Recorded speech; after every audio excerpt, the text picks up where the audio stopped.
বিসমিল্লাহির রহমানির রহিম। আসসালামু আলাইকুম। সম্মানিত ভিউয়ার, সবাইকে শুভেচ্ছা ও মোবারকবাদ। প্রিয় ভাইরা, আমি মালয়েশিয়ার সম্বন্ধে কিছু কথা বলবো। মালয়েশিয়া আজকে যারা মালয়েশিয়া প্রবাসী আছেন, যারা মালয়েশিয়া অবস্থান করতেছেন, তাদের জন্য একটি সুখবর আছে। সেটা হলো মাল্টিপল ভিসা। অনেকে এই জিনিসটা বুঝতেছেন না বা বোঝেন না যে মাল্টিপল ভিসাটা কি। মাল্টিপল ভিসা বলতে কি বাংলাদেশ থেকে লোক যাবে নাকি, নাকি মাল্টিপল ভিসা বলতে কি আপনার ওই মালয়েশিয়া যারা অবস্থান করে তাদের পরিবারকে নিয়ে যাওয়া পারবে নাকি, এসব না। আসলে মাল্টিপল ভিসা বলতে একটা সুবিধা আছে, যেটা হলো সুবিধা এটাই যে সাপোজ আপনি বর্তমানে যে এন্ট্রি ভিসাতে আপনি মালয়েশিয়া যান, বা মালয়েশিয়াতে যে আপনার যে সিঙ্গেল ভিসায় আপনারা যান, সিঙ্গেল ভিসায় মালয়েশিয়াতে যারা যান, দেখা যাচ্ছে যে একবার ছুটি কেটে দেশে গেলেন, আপনার পরিবারে কেউ অসুস্থ হলো বা পরিবারের প্রিয় আপনজন কেউ মারা গেল, তাহলে আপনি ইচ্ছা করলেও আসতে পারবেন না। আসতে গেলেও অনেক বিড়ম্বনা এবং প্রচুর খরচা হয়।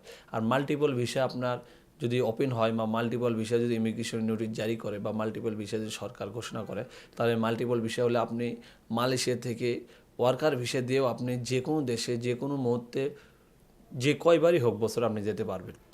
এক্ষেত্রে সুবিধা এটাই, তার বাইরে কোনো কিছু না। আসল মূল ঘটনা কিন্তু এটাই, বুঝতে পারছেন যে মাল্টিপল ভিসা বলতে আপনার বোঝাচ্ছে যে আপনি একটা মালয়েশিয়া থেকে আপনি যে কোনো মুহূর্তে যে কোনো দেশে যেতে পারবেন, যে কোনো মুহূর্তে, বছরে একবার, পাঁচবার, 10বার। আর আগে আপনার মাল্টিপল ভিসা, সিঙ্গেল ভিসা থাকলে আপনি শুধুমাত্র একবার যেতে পারতেন, এর বাইরে যাওয়া যেত না। এটাই হলো আমাদের মালয়েশিয়া প্রবাসীদের জন্য সুবিধা। এখন মাল্টিপল ভিসাতে আপনার কি কি সুবিধা, মানে এই আদৌ কি এই কম মানে প্রবাসী যারা আছেন তাদের কি বিশেষ কোনো সুবিধা আছে? যারা দেখেন যারা ওয়ার্কার ভিসায় গেছেন, মালিক সাধারণত প্রতি বছর ছুটি দেয় না, হয়তো বা 3 বছর পর বা 2 বছর পর মালিক ছুটি দেয়। সেক্ষেত্রে দেখা যাচ্ছে যে খুব বিশেষ বিপদ হলে বা খুব ধরনের বিপদ যদি দেখা দেয়, সেক্ষেত্রে মালিককে রিকোয়েস্ট করে হয়তো বা মালিককে অনুরোধ করে হয়তো বা দেখা যায় যে আপনারা বাংলাদেশে আসতে পারবেন। যদি খুব প্রিয় ঘনিষ্ঠ আপনজন, বাবা মা বা ওয়াইফ, সন্তান যদি মারা যায়, তাহলে সেক্ষেত্রে কোম্পানিকে একটু অনুরোধ করে বা কোম্পানি বোঝানোর চেষ্টা করে বা কোম্পানিকে যারা বোঝানোর সক্ষমতা আছে তারা বুঝে ইচ্ছে করলে তারা আবার দেশে আসতে পারবেন। কিন্তু দেখা যাচ্ছে কোম্পানিকে ম্যানেজ করলেন, আপনার বসকে ম্যানেজ করলেন, কিন্তু সরকারিভাবে এটা নিষেধাজ্ঞা বা সরকারিভাবে আপনি আসতে পারবেন না। তখন মানে এর আগের কথা বলতেছি, তখন একটা বিশাল সমস্যায় পড়তে হতো। আর এখন যেহেতু মাল্টিপল ভিসা চালু হচ্ছে, সেক্ষেত্রে দেখা যাচ্ছে কোম্পানিকে ম্যানেজ করতেই পারবেন। কারণ আপনারা কোম্পানিতে যে দীর্ঘদিন কাজ করেন, বাড়ির বিশেষ কোনো সমস্যা দেখা যাচ্ছে যে আপনি এই 1 মাস হলে ছুটি কেটে দেশে গেছেন, প্রবাসে গেছেন, কর্মক্ষেত্রে যোগদান করছেন, এরই মধ্যে আপনার বাড়িতে একটা বড় ধরনের দুর্ঘটনা ঘটলো। সেক্ষেত্রে মালিককে বোঝানো সম্ভব হয়, কিন্তু ভিসা জটিলতা বা মালয়েশিয়া সরকারের বা ইমিগ্রেশনের জটিলতা, এটাতে উত্তরণ করা খুব কঠিন হয়। তো যদি এই মাল্টিপল ভিসা চালু হয়, মালিককে ম্যানেজ করে বা মালিককে বুঝে ইচ্ছা করলে আপনি আবার আসতে পারবেন।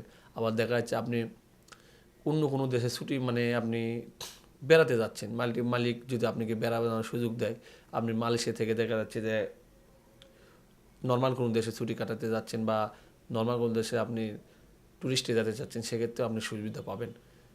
আপনার এটাই হলো আজকে সকালেই, মানে আমি যে ভিডিওটা ছাড়তেছি এখন থেকে 8 ঘন্টা আগে, আপনাদের প্রবাসী কল্যাণ মন্ত্রণালয় উপদেষ্টা আসিফ নজরুল স্যার ইনি লাইভে এসে খুব খুশি এবং উৎফুল্লভাবে বলছে এটাও একটা ধরনের সুবিধা। কারণ বিগত সময় এই মাল্টিপল ভিসা শুধুমাত্র বাংলাদেশিদের জন্য প্রযোজ্য ছিল না, অন্যান্য সব দেশের জন্য প্রযোজ্য ছিল।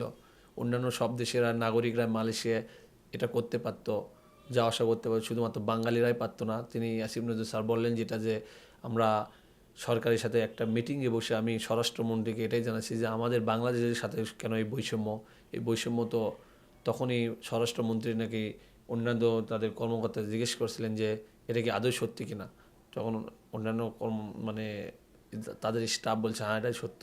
তখন তিনি বলছে এর ব্যবস্থা পরীক্ষিত অফিসিয়ালিভাবে মালয়েশিয়া আপনার মাল্টিপল ভিসা ঘোষণা দিলেন। এবং অফিসিয়াল বলতে যখন একটা দেশের প্রবাসী কল্যাণ মন্ত্রণালয়ের একজন উপদেষ্টা বা মন্ত্রী মর্যাদায় তিনি যখন লাইভে এসে ঘোষণা দেয়, এটা আসলেই সত্য।